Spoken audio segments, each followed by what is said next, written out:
बिस्मिल्लाहिर्रहमानिर्रहीम। अस्सलाम वालेकुम। सवाल ये पूछा गया है कि दो भाई हैं, उनमें से बड़े भाई की औलाद में सिर्फ बेटियां हैं। बड़े भाई की डेथ हो गई है।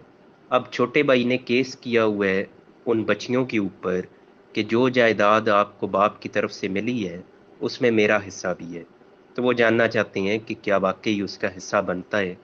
तो जनाब इसमें बिल्कुल स्ट्रेट फॉरवर्ड है। अगर तो उस बड़े भाई की डेथ के वक़्त जायदाद उस भाई के नाम थी, फिर उसके मरने के बाद वो जायदाद उसके वारसान को मिलनी है, तो उसके वारसान में जिस वक़्त सिर्फ बेटियां हैं, तो फिर बेटियों को मिलेगा 2/3 हिस्सा, यानी 100 में से 66 रुपए वो बेटियों को मिलेंगे, बाकी 33 रुपए वो मिलेंगे इस भाई को जो केस कर रहा है।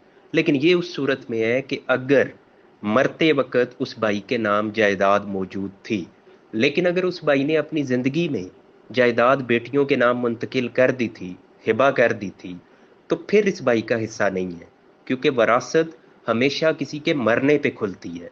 अब जब वो भाई मर रहा है उस वक़्त उसके नाम कोई जायदाद ही नहीं है, तो फिर वरासत भी नहीं है, फिर वारसान डिस्कस भी नहीं होंगे क्योंकि जायदाद ही नहीं है।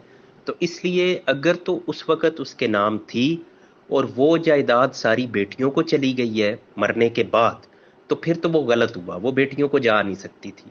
अहले तशी हो तो फिर जा सकती है, अहले सुन्नत हो तो फिर बेटियों को नहीं जा सकती। फिर तो भाई का क्लियर कट भाई का हिस्सा बनता था, 1/3 वो उसको मिलना चाहिए था। अगर ऐसा हुआ है यानी डेथ के बाद बेटियों को मिली है तो वो गलत हुआ है, अगर वो अहले सुन्नत हैं।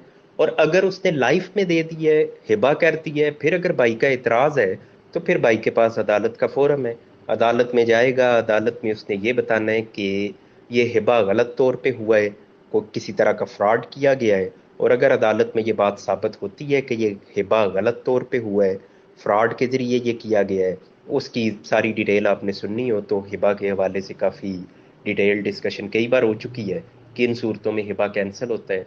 तो अगर वो सूरतें मौजूद हैं तो इस बुनियाद पे हिबा कैंसिल होगा। जो बेटियां हैं उनको सिर्फ उनका हिस्सा जो 2/3 बनता है वो उनके पास रहेगा, 1/3 इस भाई के पास आ जाएगा।